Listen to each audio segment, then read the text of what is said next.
Welcome to the show, folks. If you don't know me, my name is Mike Asherbrenner, professionally known as the Redneck Connector and proud and humble leader of the Hounds of Business community. And you are tuning in to Mike King Biz Radio on ESPN RVA 106.1 FM. Folks, we are kicking off Hounds in general, the Hounds of Business community, and a lot of other folks are kicking off officially Women's Month. So if you go to LinkedIn, even YouTube, look for hashtag She Wins March. And that is the campaign. We're going to have a Zoom collaborative celebration March 26th. You can go to my LinkedIn profile, hashtag She Wins March, find the registration, and we're going to have amazing live streams each Wednesday at 7 p.m. to 8 p.m. U.S. Eastern Time, folks. So we're going to be showcasing amazing heart-centered, high-level professional women, folks that are getting it done inside and outside of the Hounds. And I am so thrilled, absolutely thrilled to kick this off on the radio edition with the one and only Dr. Stephanie Dugood. Oh my goodness, such an honor to have her in the Hounds of Business. She told me I'm ready to rock. I said, that's music to my country ears, folks. So we're going to talk today about leadership without the mask, right? We're going to dive into authority without armor, right? Leading with strength and boundaries. Because real authority isn't about being louder, harder, or more guarded. It's about clarity, conviction, knowing where your boundaries begin and end. Nobody better I could think of to have this combo, folks. So if you ever felt like you had to toughen up to lead, this one's going to challenge that idea and excite you. So let's get this party started, folks. Glad you're here. Looks like your business might be in a bit of a pickle. Don't you worry about a thing. You ain't alone in this. You're just a success story waiting to happen. Trust me on that. Every bump in the road is just an opportunity wearing a clever disguise. Welcome to the Hounds of Business community, where we don't just sit around twiddling our thumbs. Nope, we turn those obstacles into mighty fine stepping stones. This here's a place where high-level entrepreneurs and sharp professionals gather to grow their businesses and mindsets, kind of like how a good old gumbo needs the right ingredients to be something special. Ideas thrive here, and collaborations, well, they're as natural as sweet tea on a hot day. Success, it's a journey, and we're fixing to walk that road right beside you. Now, don't forget to follow us on LinkedIn for all the latest tips and insights. We're talking about the kind of wisdom that'll keep you ahead of the game. And while you're at it, head on over to our YouTube channel. We've got ourselves a treasure trove of videos, from expert interviews to webinars, everything you need to stay sharp in this fast-moving world of business. The Hounds of Business community? Well, we ain't just a network, we're a movement. So why not come on and be part of something bigger? Join us today and let's turn your business journey into a real Southern success story. Together, we'll achieve greatness, just like crawfish and singing on a Friday night. All right, folks. Well, this lady's been everywhere, so she knows all about crawfish and singing on a Friday night. Let's ask her. Let's bring her up. The one and only Dr. Stephanie Dugood. There's my soundboard. Thank you so much. Yay. Thank you so much for having me, Mike. I'm excited to be here. Oh my goodness. I'm controlling myself. If anybody knows me, it ain't going to last long. You are fantastic. You are heart-centered, high level. And I believe, correct me if I'm wrong, we met through the one and only Tanya Eberhard of Brand Face. Correct. Right? Correct. Enough said. That woman popped angel wings. I wouldn't flinch, right? Birds of a feather flock together. Ain't that right? That's right. So I am so thrilled to have you here and have this discussion. Let's start off with your roots, because yes, you're a doctor. You have a great stuff out there. But what impresses me the most is where you came from, who you are, and your experience. So let's share you with everybody else, because they don't know you yet. Perfect. Well, thank you so much for the introduction. And, you say that leadership is typically about a person with a title or a position. And I just want everybody to know leadership is not about titles. It is not about positions. It is about influence. And my influence started by my mother when I was growing up in Sugar Land, Texas. Yes, Sugar Land is a real place. We used to have the sugar refinery of Imperial Sugar. But watching my mother welcome strangers into our town and into our home, as she was the welcome wagon lady. She actually graduated from welcome wagon school in 1977, and she was a 40-year educator. And so I didn't know that I was watching leadership. I didn't know that I was watching influence. It was just my mom talking to strangers and making them her friends for life. And it was like watching kindness. But what I really started to learn is that connection creates authority. And so you don't have to be rough and tough. You don't have to have this loud screaming voice. It is the connection. And people listened to her because they felt seen. They weren't managed. They didn't have to be impressed, but they were seen. And so leadership for me was never about position, it was about presence, and that has always stayed with me. Y- Y'all see why I love her so much? Y'all get like, seriously. I mean, goodness gracious. It sounds like me and your mom in that regard was cut from the Yeah. same cloth. You know, Yeah. I'll absolutely love it. Well, let me expand if you don't mind. And by the way, Nathan, I see the earlier risers. Nathan, April, thank you so much. Love having you all in the pack as well. Hey, watching your mother lead right in the classroom. What did Mhm. elaborate a little bit on that? What did you learn about influence that no leadership book ever could teach you? So I realized that leadership started in the ordinary moments. It started in the handwritten notes. It started in remembering something about your students, the way you paused as you were trying to talk or teach or hear somebody's story. Textbooks teach strategy, Mm. and she really taught me stewardship. It's not about performing leadership. It's about how you practice who you're becoming, whether it's through kindness or whether it's through a message or whether it's through just being in a certain space and holding that space for somebody. And that's really how Authority Without Armor began, because influence is just about the connection. Again, it's not about overpowering somebody. It's not about, I deserve it because. It's really about how do you step in with those connections and influence and really make the world a better place, because it's not about me. It's about those that I serve and those that I can elevate around me.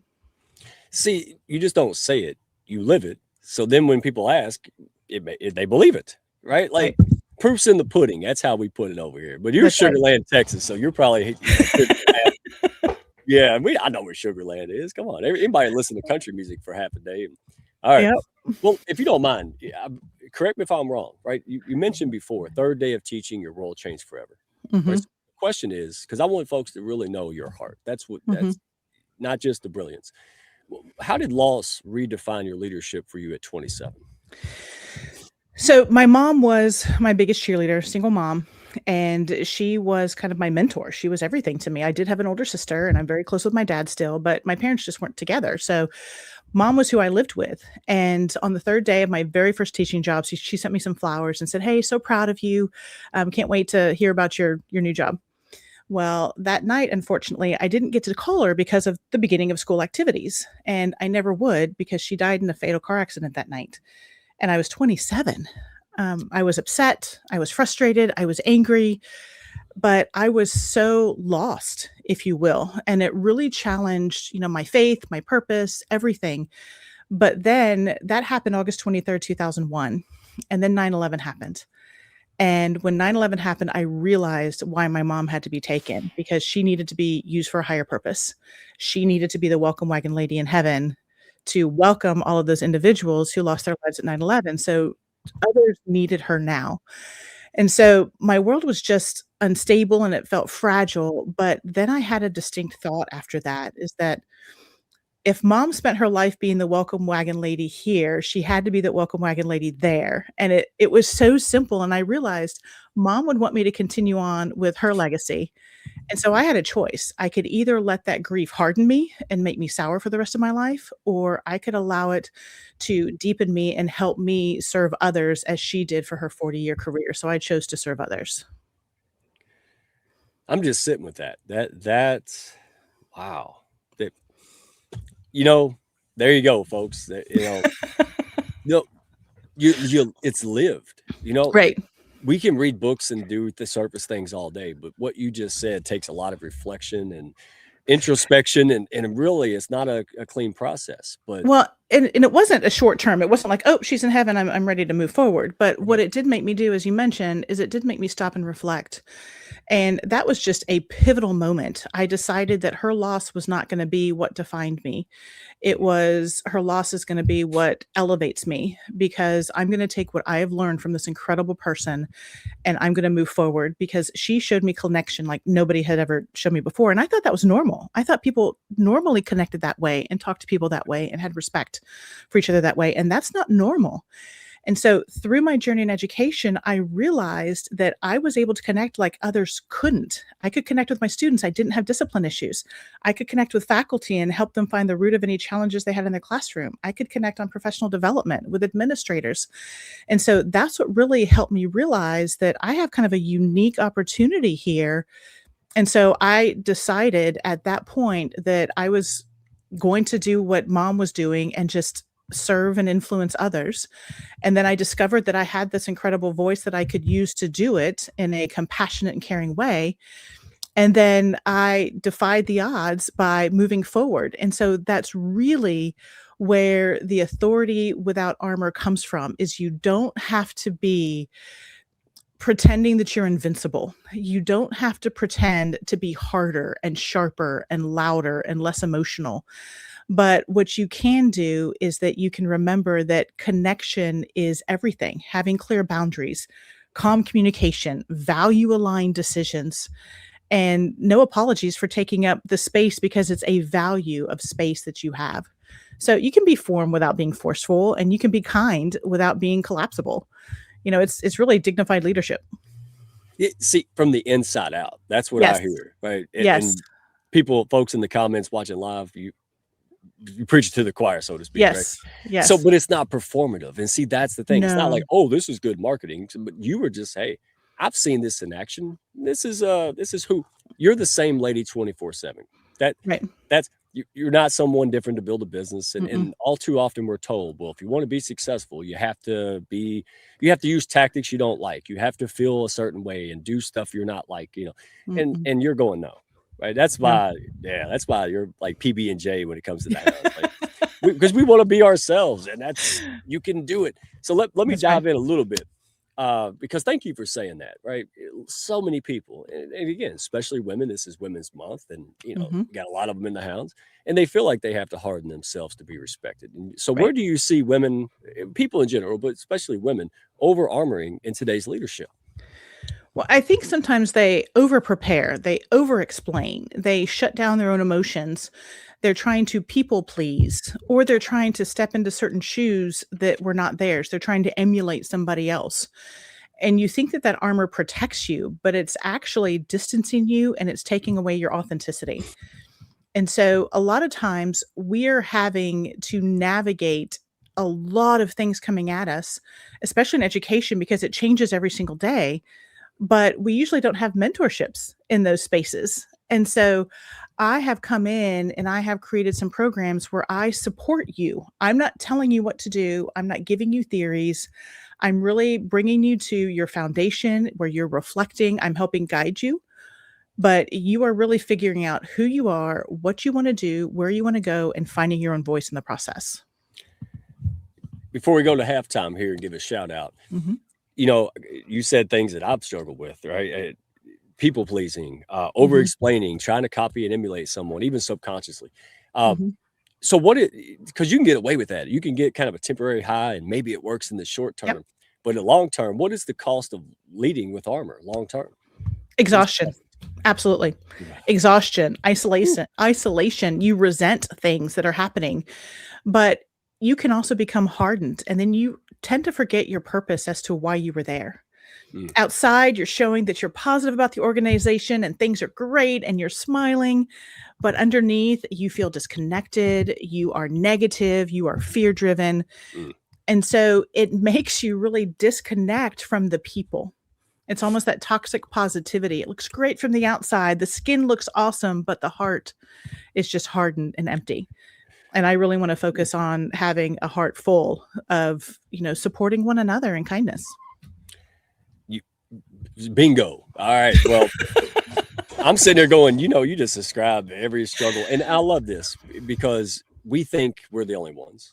Mhm. Oh, well, if I show, humanity, if I say that I'm ashamed, or if I'm not, then people won't have faith in me. They won't hire me or buy from me.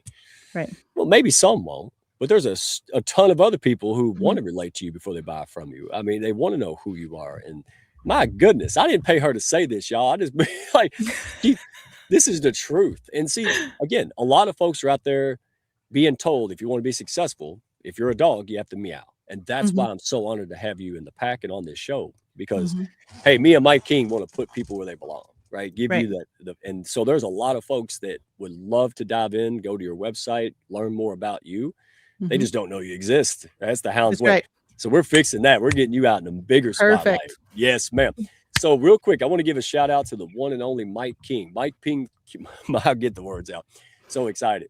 Mike King Biz Radio, thank you so much for all you do. And he's celebrating Women's Month. We're doing it together internationally.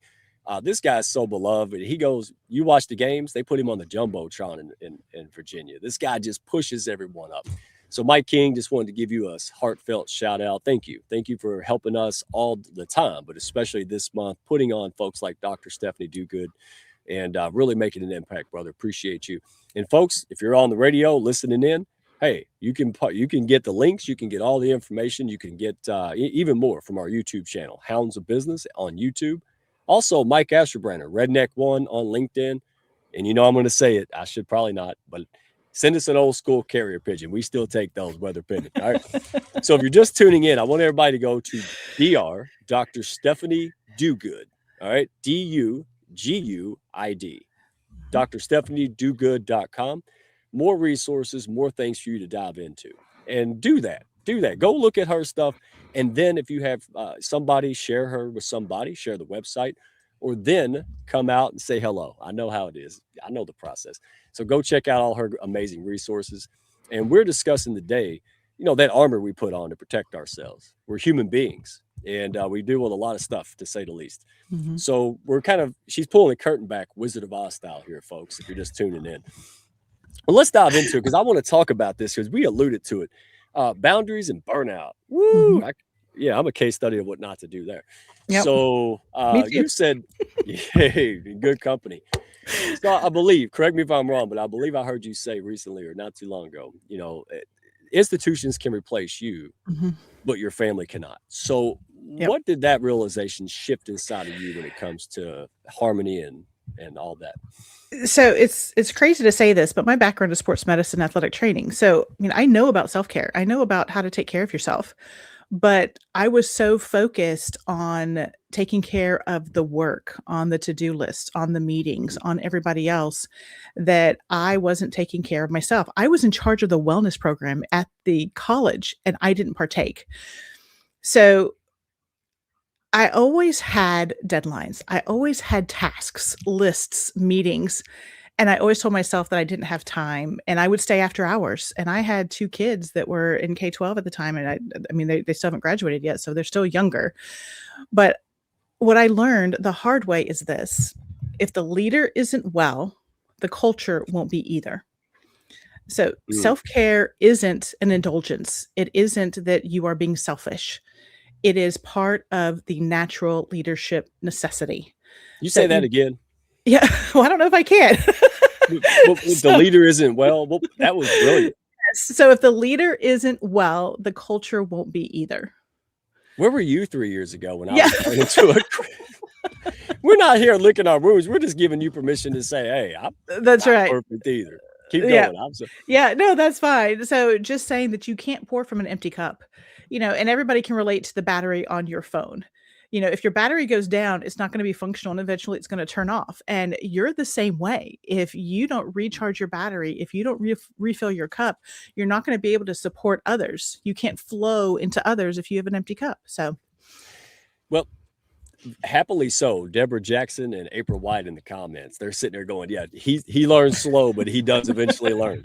They have been personal, good friends and guides to help me do that, because it's not my default. But then I watched the Olympics, and I said, not one of these Olympians grind hard before they go on the Olympics, right? There's a wisdom and a science behind it. And that's where you excel. You relate to people because you went through it. That's right. But you understand it's not woo-woo. This is biology. This is realness. And this is why I'm so excited to showcase what you have, because people are they're isolated and they're struggling inside. And then they're not going out and building their business or leading their nonprofit. And then we sit back and wonder why life isn't getting better. Because these folks, if they would have made it, then they would have made a dent in things that matter, right? Right. And I know we share that. So may I ask you a personal question? Sure. What boundary did you struggle most to implement? So I think there's probably 2. When I was still working at the college, the first one was taking that self-care time for me. And that was really hard for me to do. And again, I knew better. I created the program. My background is sports medicine, stress related issue. All of those things.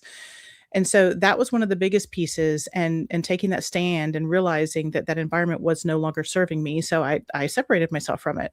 Mm. The second thing was, as I stepped out into entrepreneurship, it was that there's so many opportunities there that you're like, oh, there's an opportunity over here and another flashy light over here and a squirrel over here. But some of them were totally misaligned. And I was just going because it seemed like a great opportunity. But urgency is loud. And so there's so much stuff that you're being urgent about. But when you really find what you're aligned with, then that path is so much clearer. And so once you know what your message is, once you know who you serve, and once you know kind of who you are at the foundation, you know who you are, authentically, then everything changes. You know, this is the part where I'm supposed to say something clever, but all I can get out is yeah. Like, right. I want someone else to host so I can sit back, take notes, and cheerlead in the comments. Right? Y'all feeling me? I know they do. I know these folks in it. Thank you for sharing that. And again, your courage, your whatever you want to label it. That's what this whole hashtag She Wins March is about, right? Right. Permission, relation, solutions. That's the best way to put it. So before we move on, because we got so much to talk about, like 5 minutes to do it in, wanted to know. So, there's a lot of folks and especially professional women. How does a woman know when she's leading from alignment versus exhaustion? Because surprisingly, it's not obvious, right? No, not at all. And so you've probably heard individuals that react versus respond. And I think of reaction like a nuclear reaction. It's a bomb. They just kind of go off on you.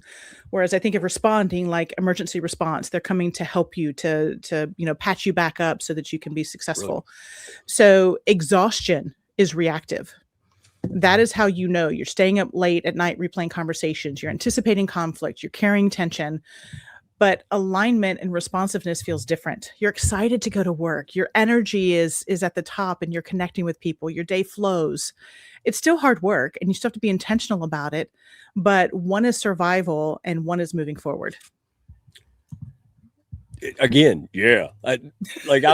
Where were you? Oh my God, I'm glad I met you now, but my gosh, I suffered needlessly. So let's try, because I do, as a result of everything in your culmination, your personal experience, your research, right? So if you don't mind, I want to share this because this is what people will see on your website, your articles. Walk us through the decide, discover, and defy, right? Where do most women get stuck, and people in general? So most people get stuck in the decide. They are going along with the flow. They've gotten a job, they're doing the day in and day out tasks, but they're not really happy.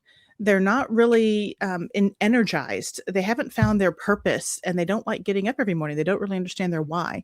So the decide is pausing and choosing who you're becoming. Because once you decide that, the next steps are easy.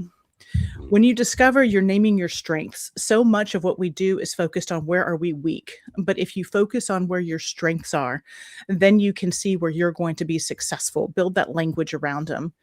And then defy is to act in alignment, even when it's uncomfortable. This is getting out of your comfort zone. So most times we get stuck in the decide. They are ready to wait till they feel ready, but you're never going to feel ready. You have got to take that first step. So that's where you go. Okay, so for someone, let me make sure I'm off mute. There we go. I can't believe I didn't mute myself. Wow. Wow, it happens. So for someone out there watching right now, they feel burned out, right? But called to lead, called to build something, right? To do something special. What's the first decision other than going to your website, right? Yeah. That they need to make to take that baby step to get that forward progress? First and foremost is to pause, stop, just sit down, reflect, decide, is this what you actually want? Not your work, not others, not your family, but what do you want? Because once you have that clarity, every decision is easier. Okay. All of the people in the comments just fell in love with you. Yes, she is almighty. You all can definitely message her.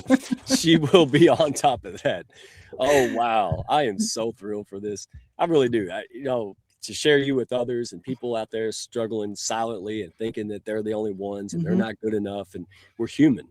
All right. Hey, knock it off. Go out there and make friends, right? Go out there and ease your way. That's why we do these shows. That's why people come in, right? Network, get to chat with people, right? Chat with the guests through the comments. This is what it's all about. So let me ask you this as we end, and I want to make sure folks get it. Go to Dr. Stephanie Duguid. That's DUGUID.com. DrStephanieDuguid.com. Tons of resources. You'll be busy. All right. And then reach out to her. So let me close with this. What leadership myth do you have to unlearn? Like, so you or other folks that you noticed, because you coach a lot of people. Yes. So, my upbringing with leadership was a little bit different than most, but the effective leadership, that there's only one way to do it, that there's a specific way, and you've got to follow these theories. And that's not what it is at all. So some had very defined styles. They were maybe clear, direct, strategic, structured. And oftentimes previous leaders told me that I should lead the same way they are. And sometimes I tried, but it just felt off. So the biggest myth is that you have to be somebody else to be a leader, and that's not true. So focus on people, focus on connection, focus on building that trust, and focus on wearing your own shoes. That was the best advice that I ever received from anybody. Wear your own shoes. Don't step into somebody else's. Oh, that's why I had to quit listening to a lot of these gurus, because I would just start, like, could you imagine me sounding like, I don't know, David Goggins and things? I love them, but I got to sound like me. No, not. Yeah. And that is great advice. And I had to find creative ways to learn. So real quick, I'm going to put you on the spot because you have your brain is fast like lightning. All right.